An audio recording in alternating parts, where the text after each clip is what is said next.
आपका यूनिक प्रज्ञान यूट्यूब परिवार में मैं प्रज्ञान सर हार्दिक स्वागत करता हूं, वंदन करता हूं, अभिनंदन करता हूं। प्यारे साथियों, अगर आप बिहार शिक्षक भर्ती परीक्षा की तैयारी कर रहे हैं तो आपके लिए वीडियो होने वाला है काफी महत्वपूर्ण, क्योंकि आज के इस वीडियो में हिंदी के वस्तुनिष्ठ प्रश्नों का करने वाले हम लोग वस्तुनिष्ठ अध्ययन। तो यह प्रैक्टिस सेट हल करना प्रारंभ करें। इससे पूर्व अगर वीडियो को पहली बार देख रहे हैं अथवा चैनल पर नए हैं तो कृपया चैनल को सब्सक्राइब, वीडियो को लाइक और शेयर करना बिल्कुल न भूलें। तो बिना समय गंवाए प्रारंभ करेंगे पाठचर्या को और देखेंगे प्रैक्टिस सेट का आज का पहला प्रश्न। साहित्य जन समूह के हृदय का विकास है, किसने कहा था? साहित्य जन समूह के हृदय का विकास है, यह किसने कहा था? और इस प्रश्न का जवाब आपने अगर सेलेक्ट कर लिया है इसको हिंदी साहित्य में एडिशन के रूप में प्रसिद्ध कौन है? बालकृष्ण भट्ट जी। तो बी विकल्प के साथ बिल्कुल सही जवाब। अगला प्रश्न, प्रश्न संख्या 2। दूसरा प्रश्न है कि हमीर रासो के रचनाकार पूछा जा रहा है।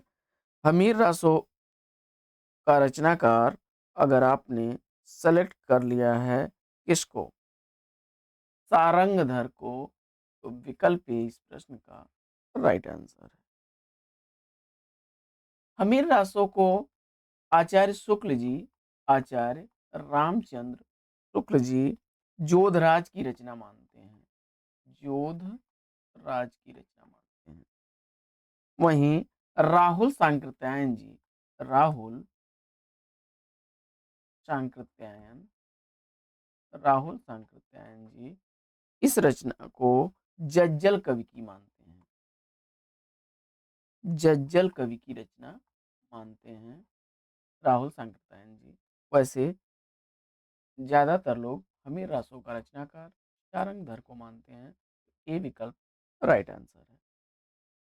आगे बढ़ते हैं और देखते हैं प्रश्न संख्या 3 कि निम्नलिखित में से कौन सी काव्य कृति लोक गेय काव्य है? इसका आपको जवाब बताना है। तीसरे प्रश्न का राइट आंसर क्या बनेगा? दिए गए विकल्पों में अगर आपने सेलेक्ट कर लिया है किसको? 23 अध्यायों में विभक्त परमाल रासो, जो कि आल्हा खंड नाम से इसका एक भाग प्रकाशित है, जगनिक द्वारा लिखा गया है। जगनिक द्वारा लिखा गया है। विकल्प ए को चुन लिया तो राइट आंसर के साथ हैं आप। परमाल रासो का एक खंड जो है आल्हा खंड के नाम से भी प्रसिद्ध है। चौथा प्रश्न है कि प्रथम साहित्य अकादमी पुरस्कार 1955 ईस्वी में माखनलाल चतुर्वेदी को किस काव्य कृति के लिए प्रदान किया गया था? चौथे प्रश्न का राइट आंसर क्या बनेगा? प्रश्न संख्या 4 का सही जवाब अगर आपने चयनित कर लिया है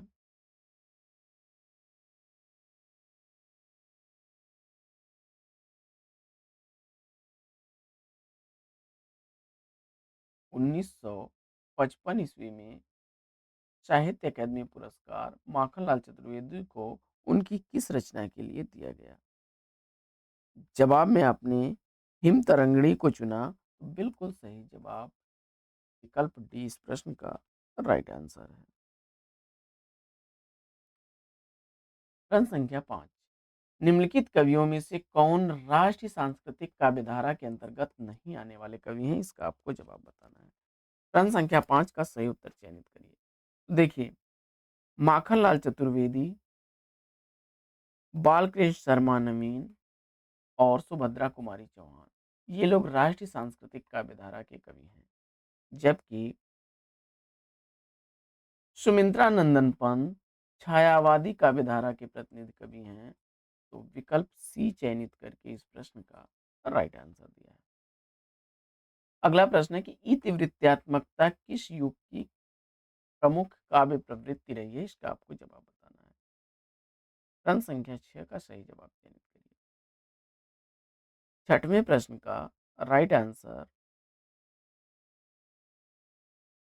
द्विवेदी युग चुन करके बिल्कुल सही जवाब दिया है विकल्प सी। आगे बढ़ते हैं और देखते हैं प्रश्न संख्या 7 को।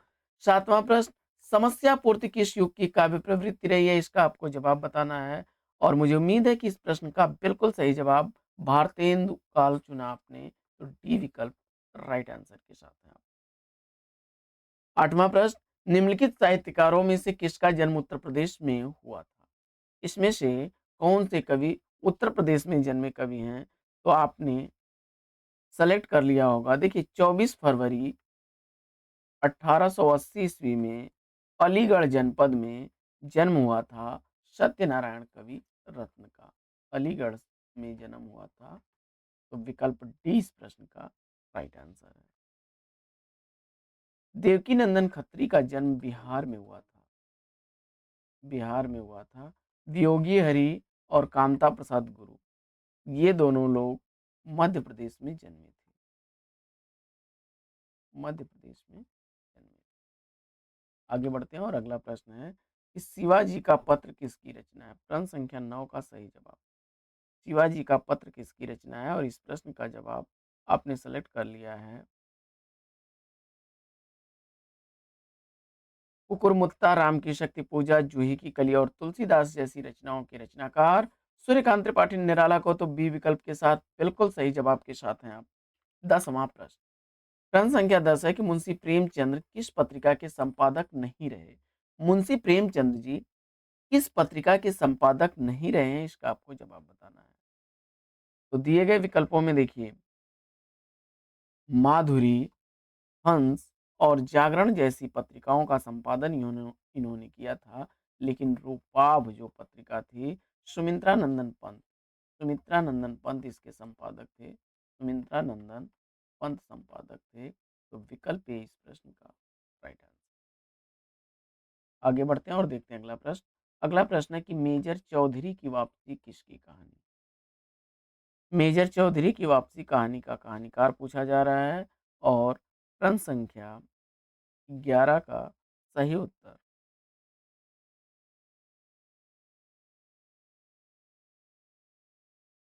आपने सेलेक्ट किया है अज्ञे जी को। राइट आंसर के साथ हैं विकल्प बी। आगे बढ़ते हैं और देखते हैं अगला प्रश्न। दिए गए विकल्पों में किस रचनाकार का नाम गौरा पंत है? और उत्तर में आपने शिवानी को चुना, तो सी विकल्प बिल्कुल सही जवाब। राजकोट गुजरात में जन्मी शिवानी का नाम गौरा पंत शिवानी था। अगला प्रश्न। सिंहासन खाली करो की जनता आती है, यह किसकी काव्य पंक्तियां हैं? राग और आग के कवि के रूप में प्रसिद्ध यह रामधारी सिंह दिनकर की पंक्तियां हैं। किसकी हैं? रामधारी सिंह दिनकर। तो जवाब में आपने विकल्प डी को चुना, इसमें से कोई नहीं राइट आंसर के साथ है।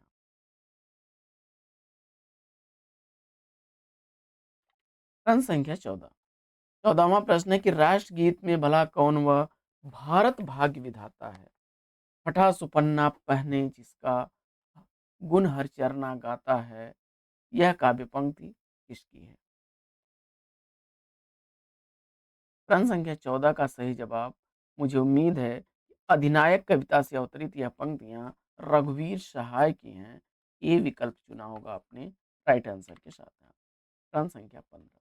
15वां प्रश्न है कि निम्नलिखित में से कौन आदिकाल के अंतर्गत आने वाले कवि हैं? प्रश्न संख्या 15 का सही जवाब विद्यापति को चुना, तो बी विकल्प बिल्कुल सही जवाब। प्रश्न संख्या 16। 16वां प्रश्न है कि डॉक्टर रामकुमार वर्मा ने हिंदी साहित्य का आरंभ कब से माना है? हिंदी साहित्य के आलोचनात्मक इतिहास जो कि 1938 ईस्वी में प्रकाशित हुआ था, उसके अनुसार उन्होंने 693 से 1693 ईस्वी तक के कालखंड को विवेचित किया है। और विकल्प ए को अगर आपने चुना तो राइट आंसर है 693। प्रश्न संख्या 17 है कि इनमें से कौन सा ग्रंथ लौकिक चरित काव्य माना जाता है? लौकिक चरित काव्य कौन सा ग्रंथ माना जाता है? प्रश्न संख्या 17 का सही जवाब, मुझे उम्मीद है कि आपने धनपाल द्वारा लिखे गए ग्रंथ भविष्यत कथा को चुना, तो भविष्यत कहा विकल्प ए राइट आंसर है। प्रश्न संख्या 18 है कि पृथ्वीराज रासो में पृथ्वीराज के पिता कौन है? प्रश्न संख्या 18 का सही जवाब और इस प्रश्न का सही उत्तर आपने सेलेक्ट कर लिया है किसको? पृथ्वीराज रासो के अनुसार पृथ्वीराज के पिता के रूप में आपने किसको सेलेक्ट किया?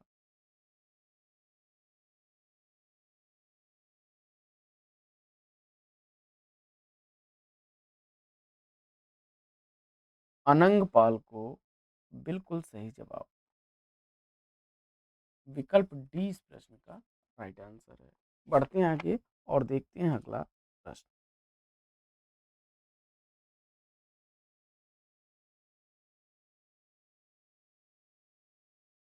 क्षमा करें साथियों,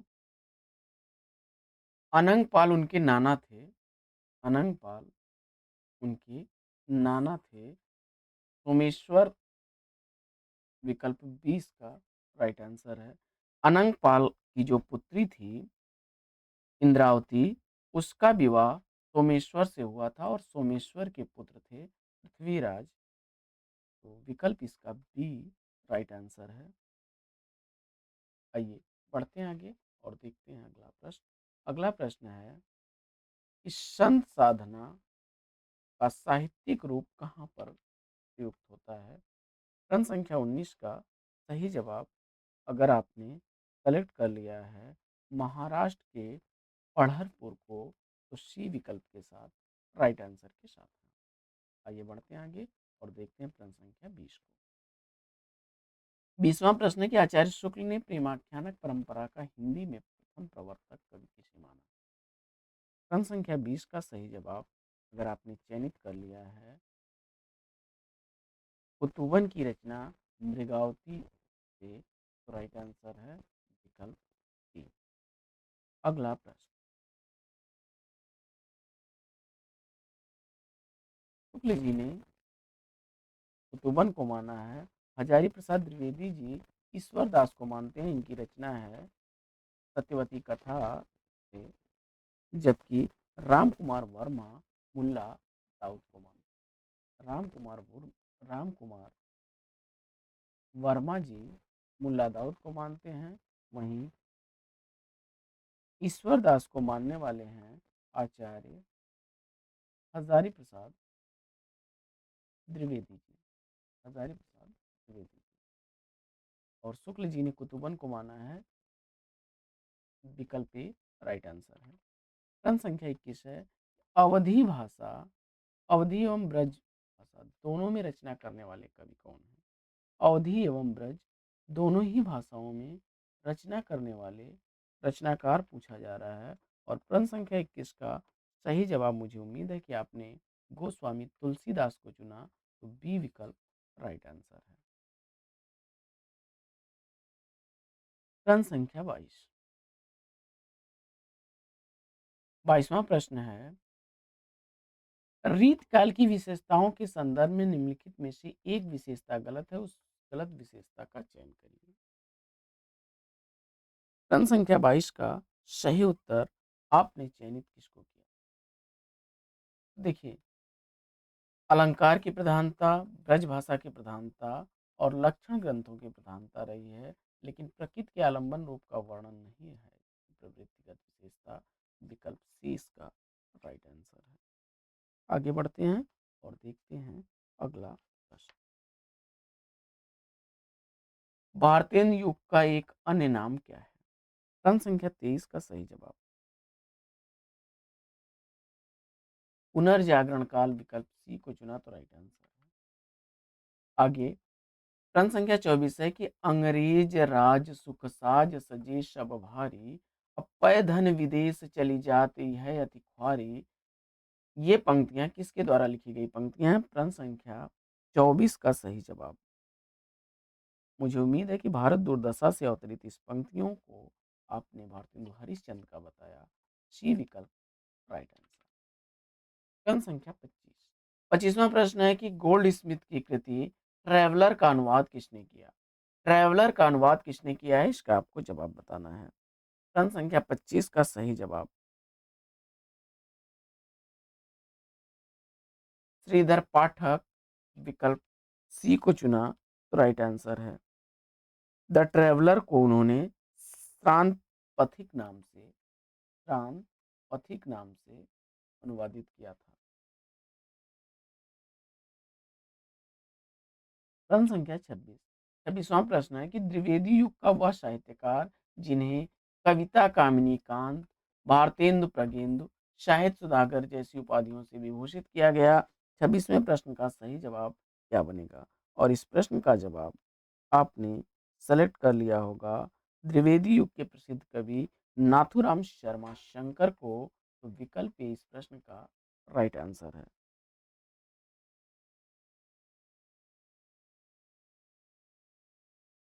आगे बढ़ते हैं और देखते हैं अगला प्रश्न। प्रश्न संख्या 27। 27वां प्रश्न है कि मधुप उपनाम से काव्यानुवाद करने वाले कवि इसमें से कौन है? मधुप उपनाम से रचना करने वाले कवि कौन है? जवाब में आपने मैथिली शरण गुप्त को चुन करके इस प्रश्न का बिल्कुल सही जवाब दिया। प्रश्न संख्या 28 है कि इनमें से कौन सी रचना अयोध्या सिंह उपाध्याय हरिऔध की नहीं है? अयोध्या सिंह उपाध्याय की हरिऔध की रचना इसमें से कौन सी नहीं है? तो आपने इस प्रश्न का जवाब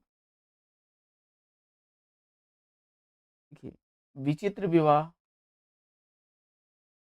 किसकी है? रामचरित उपाध्याय की है। रामचरित उपाध्याय की है। बाकी वैदेही वनवास, चुपते चौपते और चोखे चौपते, ये अयोध्या सिंह उपाध्याय हरिऔध की रचना है। ये विकल्प इस प्रश्न का बिल्कुल सही जवाब। राष्ट्र भारती, देवदूत, देव सभा, विचित्र विवाह, ये सब रचनाएं किसकी हैं? रामचरित उपाध्याय की। आगे बढ़ते हैं और देखते हैं अगला प्रश्न। अगला प्रश्न है कि छायावाद की निम्नलिखित विशेषताएं हो सकती हैं। तो देखिए, छायावाद की इसमें से विशेषता कौन सी नहीं है, इसका आपको चयन कर लेना है। विकल्प आपका तुरंत सही हो जाएगा। प्रश्न संख्या 29 में देखिए, इतिवृत्तात्मकता यह द्विवेदी युग की विशेषता रही है। इसको कैंसिल कर दीजिए। और विशेषण, विपर्य, स्वच्छंद भावावेश और मूर्त विधान, ये तीनों विकल्प सही हैं। विकल्प ए राइट आंसर। अगला प्रश्न, बढ़ते हैं आगे और देखते हैं अगले प्रश्न। जयशंकर प्रसाद की कृतियां किस विकल्प में दी गई हैं? इसका आपको जवाब बताना है। जयशंकर प्रसाद की रचनाएं किस विकल्प में दी गई हैं? नीरजा सांदगीत स्मृति की रेखाएं पद के साथ ही किसकी हैं? महादेवी वर्मा। झरना लहर ध्रुव स्वामी स्कंद गुप्त, यह प्रसाद जयशंकर प्रसाद की रचना है। परिमल गीतिका प्रबंध का तुलसी, ये निराला की रचनाएं हैं। सूर्यकांत त्रिपाठी निराला की। और पल्लव गुंजन युग वाणी ग्राम्य, ये रचनाएं सुमित्रा नंदन पंत की हैं। पंत की रचना है। तो विकल्प बी के साथ आप गए, राइट आंसर चुना है आपने। अगला प्रश्न है कि तेरा वैभव देखूं या जीवन का क्रंदन देखूं, यह पंक्ति किसकी है? प्रश्न संख्या 31 का सही जवाब महादेवी वर्मा, विकल्प सी को चुना आपने, तो राइट आंसर है। अगला प्रश्न है कि निम्नलिखित पुस्तकों में से किसकी भूमिका को छायावाद का घोषणा पत्र कहा जाता है? इसका आपको जवाब बताना है। प्रश्न संख्या 32 का सही जवाब पल्लव, विकल्प बी को चुना आपने, तो राइट आंसर है। अगला प्रश्न है कि वैद्यनाथ मिश्र किसका वास्तविक नाम था? प्रश्न संख्या 33 का सही जवाब वैद्यनाथ मिश्र किसका वास्तविक नाम था? और इस प्रश्न का सही जवाब, मुझे उम्मीद है कि आपने किसको चुना होगा? बाबा नागार्जुन को। बाबा के नाम से भी ये प्रसिद्ध है, बाबा नागार्जुन। ये विकल्प इसका राइट आंसर है। अगला प्रश्न, नई कविता के प्रमुख लक्षण पूछा जा रहा है। तो नई कविता के प्रमुख लक्षणों में आपने अगर सेलेक्ट किया है इसको, विकल्प ए को बिल्कुल सही जवाब के साथ हैं। प्रश्न संख्या 34 का सही जवाब अनुभूत की सच्चाई और बुद्धिमूलक यथार्थवादी दृष्टि, विकल्प ए को चुना तो राइट आंसर के साथ हैं। आगे बढ़ते हैं और देखते हैं अगला। निम्न में से कौन सा सुमेलित नहीं है, इसका आपको जवाब बताना। प्रश्न संख्या 35 का सही जवाब क्या होगा?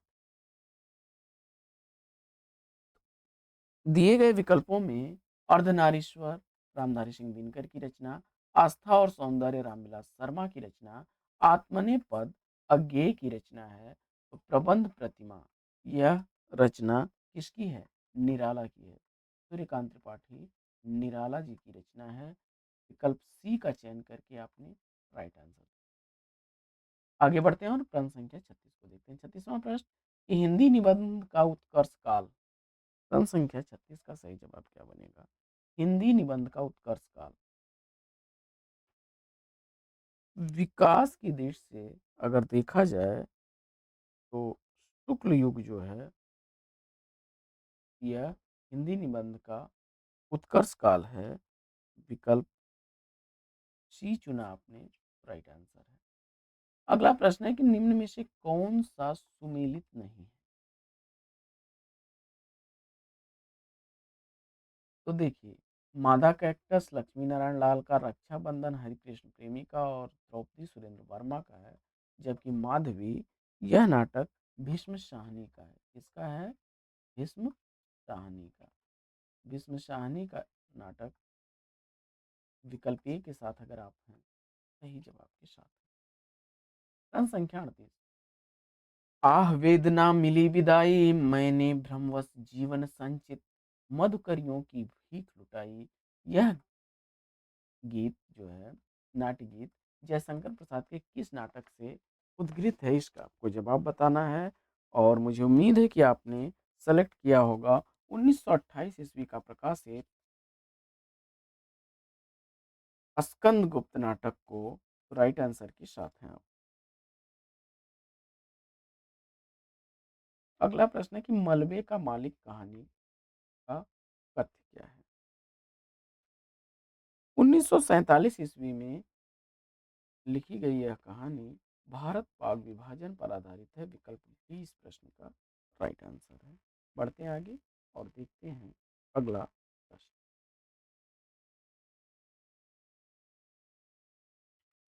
प्रश्न संख्या 40 है, सोमा बुआ किस कहानी के मुख्य पात्र है?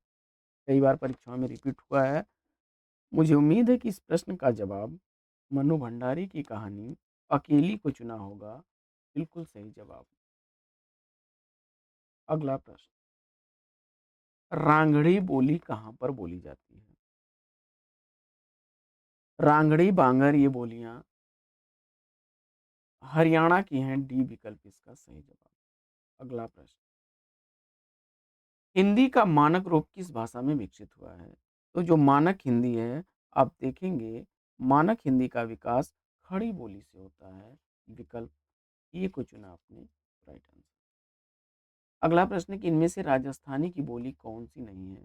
तो मारवाड़ी, मेवाती, मालवी, जयपुरी ये सब राजस्थानी हिंदी की बोलियां हैं। तो विकल्प अगर आपने बुंदेली को चुना तो बी विकल्प इस प्रश्न का राइट आंसर है। अगला प्रश्न, 44 प्रश्न संख्या है कि वो हमरा के खेलही ना देत रहे, यह कहाँ की बोली है?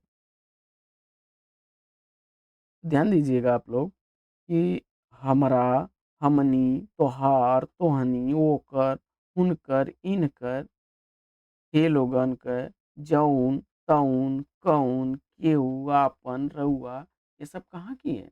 भोजपुरी के सर्वनाम है। डी विकल्प इसका राइट आंसर। प्रश्न संख्या 45 हिंदी भाषा को कौन सी लिपि में लिखा जाता है? हिंदी भाषा को किस लिपि में लिखा जाता है? जवाब में देवनागरी लिपि चुना। बिल्कुल सही जवाब, विकल्प सी। अगला प्रश्न है कि कोई भी बोली या भाषा मानकता प्राप्त करने पर क्या हो जाती है? प्रश्न संख्या 46 का सही जवाब,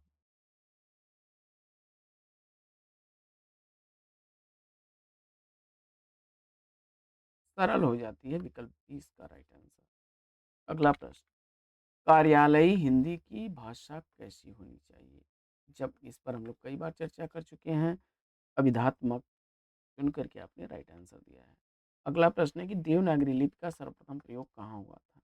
प्रश्न संख्या 48 का सही जवाब गुजरात के शासक जय भट्ट के शिलालेख में अगर आपने सेलेक्ट किया है तो बिल्कुल सही जवाब विकल्प डी।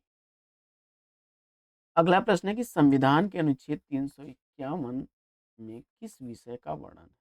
प्रश्न संख्या 49 का सही जवाब हिंदी भाषा के विकास के संदर्भ में अनुच्छेद 351 में वर्णन किया गया है। हिंदी भाषा के विकास से संबंधित विकल्प बी को चुना राइट आंसर। बिहारी किस धारा के कवि हैं? आप जानते हैं कि जो रीत काव्य है वह तीन काव्य धाराओं में विभक्त है। रीति मुक्त, रीतिबद्ध और रीति सिद्ध। रीति रीतिबद्ध, रीति मुक्त, रीति सिद्ध। अगर आप रीतबद्ध कवियों की चर्चा करें तो उसमें जो है आते हैं केशव, चिंतामणि, भिखारी दास, मतीराम, जसवंत सिंह, भूषण। वहीं अगर रीत सिद्ध कवियों की चर्चा करें तो जिसमें बिहारी राम सहाय, बृंद रसनिधि और सेनापति पजनेश आदि लोग हैं। तो वहीं रीत मुक्त कवियों में बोधा, घनानंद, कृपाराम ये लोग आते हैं। तो बिहारी रीत सिद्ध काव्य धारा के कवि हैं। विकल्प ए इस प्रश्न का राइट आंसर। आगे बढ़ते हैं और अगला प्रश्न देखते हैं। प्रश्न संख्या 51।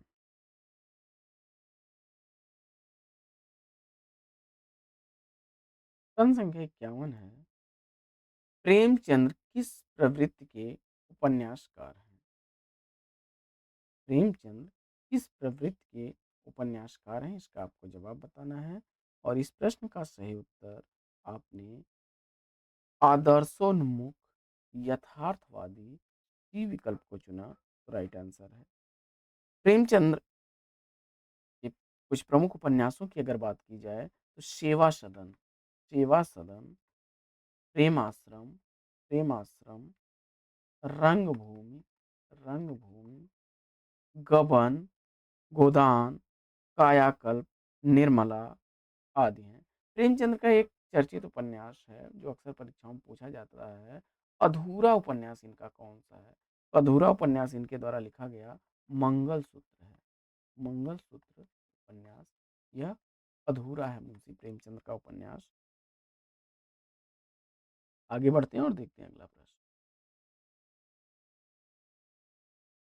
अगला प्रश्न है कि अंग्रेजी स्वच्छंदतावादी काव्य का प्रभाव हिंदी की किस काव्य धारा पर दिखाई पड़ता है?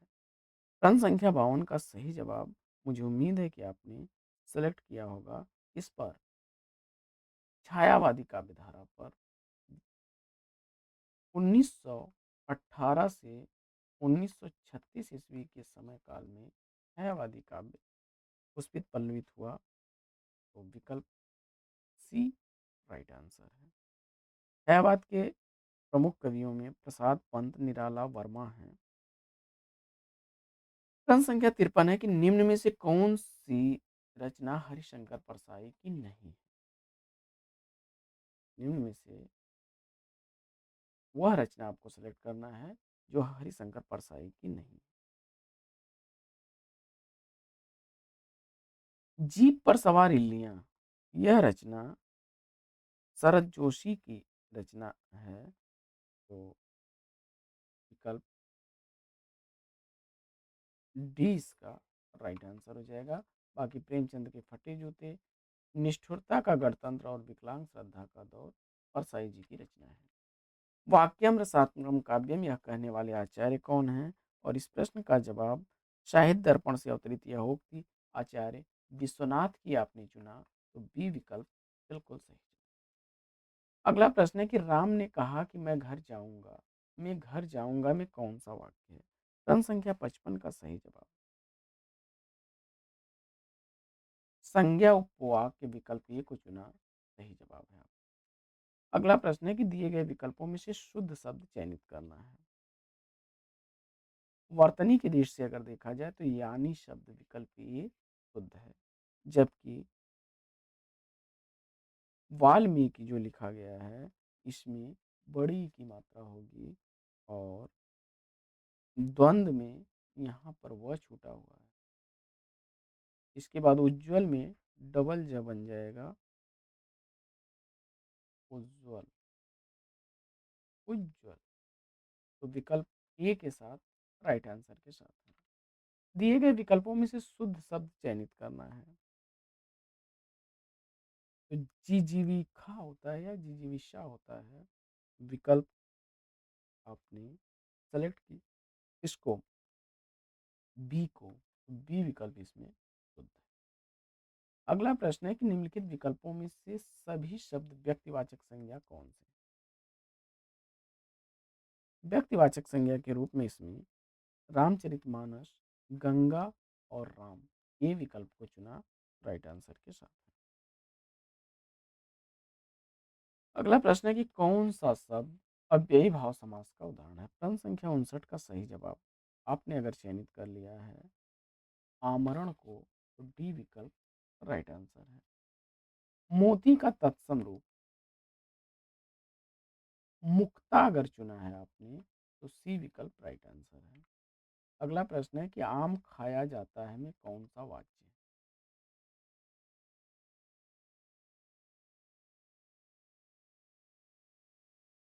आपने इसमें कर्मवाच्य चुना तो बी विकल्प बिल्कुल सही जवाब।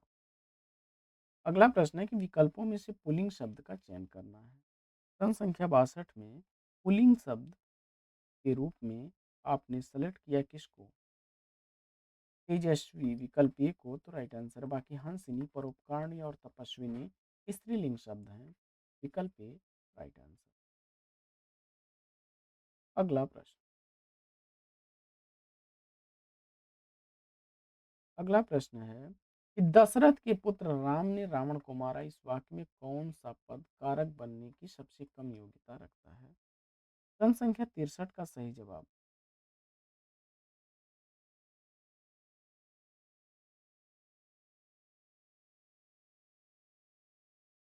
विकल्प आपने सेलेक्ट किसको किया है? प्रश्न संख्या 63 का राइट आंसर आपने सेलेक्ट कर लिया है दशरथ को, बिल्कुल सही जवाब विकल्प बी। अगला प्रश्न, अगला प्रश्न है कि निम्नलिखित में से कौन सा शब्द तत्सम है? प्रश्न संख्या 64 का सही जवाब आपने किसको चुना? अमूल्य, तो विकल्प डी राइट आंसर है। अगला प्रश्न है कि निम्नलिखित में से कौन सा शब्द तत्सम है? तत्सम शब्द के रूप में आपने प्रश्न संख्या 65 में अग्र शब्द को चुना, तो विकल्प ए राइट आंसर हो जाएगा। आगे अज्ञानी शब्द का कौन सा पर्याय नहीं है पूछा जा रहा है। प्रश्न संख्या 66 में अज्ञ के जो पर्याय होते हैं वह अज्ञानी, बेसमझ होता है, अनभिज्ञ होता है, मूर्ख, पागल, ये सब होते हैं।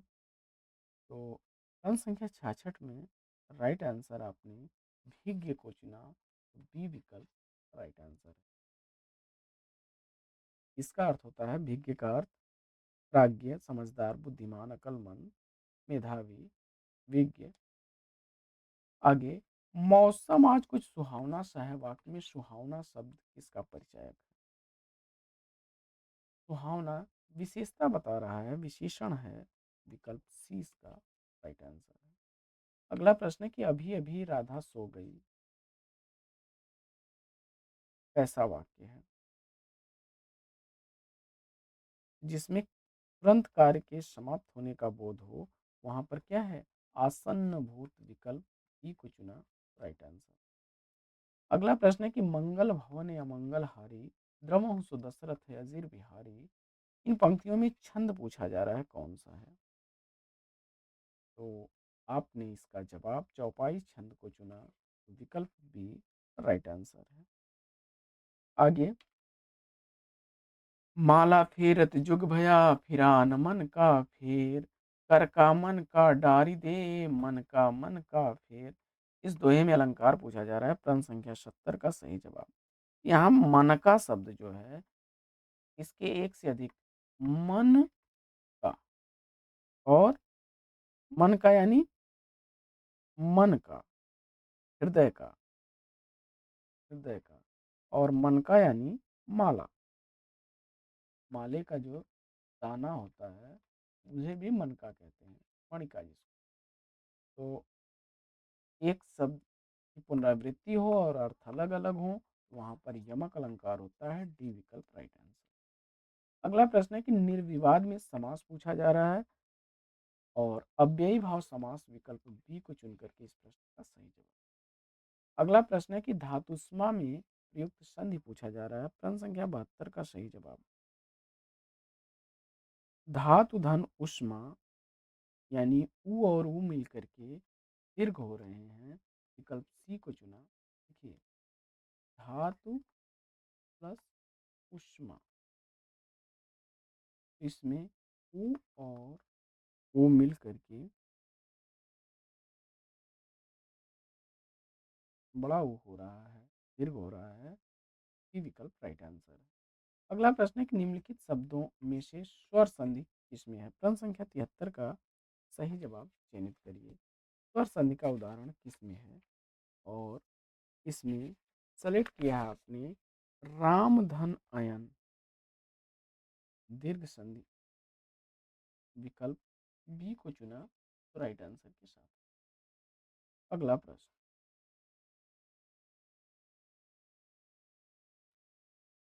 अगला प्रश्न है कि दिए गए वाक्य में प्रयुक्त अलंकार के भेद का चयन करके सही विकल्प का चयन करना है आपको। तो ऊंचे घोर मंदिर के अंदर रहने वाली, ऊंचे घोर मंदिर के अंदर रहाती है, कंदमूल भोग करें, कंदमूल भोग करें, तीन बेर खाती थी वे तीन बेर खाती हैं, नग्न जड़ाती थी वे नग्न जड़ाती हैं। तो काफी चर्चित उदाहरण है, और मुझे उम्मीद है कि इस प्रश्न का सही जवाब आपने यमक को चुना होगा। ये विकल्प राइट आंसर। अगला प्रश्न है कि एक बूंद सहसा उछली किस विधा की रचना है। 1960 ईस्वी की प्रकाशित यह रचना अज्ञेय जी का यात्रा साहित्य है। अज्ञेय जी का यात्रा वृतांत है, विकल्प ए को चुना आपने तो राइट आंसर के साथ है। अगला प्रश्न है कि अष्टयाम के कवियों में प्रथम नियुक्त कीर्तनकार कवि कौन थे। जवाब में आपने कुंभन दास को चुना तो विकल्प डी राइट आंसर है। अगला प्रश्न है कि जायसी द्वारा लिखा गया पद्मावत कैसा काव्य है। प्रश्न संख्या 77 का सही जवाब रूपक काव्य चुना आपने, सी विकल्प इसका राइट आंसर है। 57 सर्गों का यह महाकाव्य है, जिसमें पद्मावती, प्रज्ञा का, नागमती, दुनिया के गोरखधंधा का, अलाउद्दीन माया का, रत्नसेन जीव या मन का, चित्तौड़ तन का, और हीरामन जो तोता होता है वह गुरु का, तथा सिंघल द्वीप हृदय का प्रतीक है। आगे बढ़ते हैं और अगला प्रश्न देखते हैं। अगला प्रश्न है कि बसो मेरे नैनन में नंदलाल, यह किसकी पंक्तियां हैं। काफी चर्चित पंक्तियां हैं, और मीराबाई उत्तर चुन करके इस प्रश्न का बिल्कुल सही जवाब दिया है आपने। आगे बढ़ते हैं और देखते हैं अगला प्रश्न। अगला प्रश्न है कि दुर्व्यवहार शब्द में प्रयुक्त उपसर्ग पूछा जा रहा है। दुर्व्यवहार में उपसर्ग कौन सा है। प्रश्न संख्या 79 का सही जवाब, मुझे उम्मीद है कि आपने दुह उपसर्ग चुना होगा, तो विकल्प ए राइट आंसर है। और आगे का विलोम पूछा जा रहा है।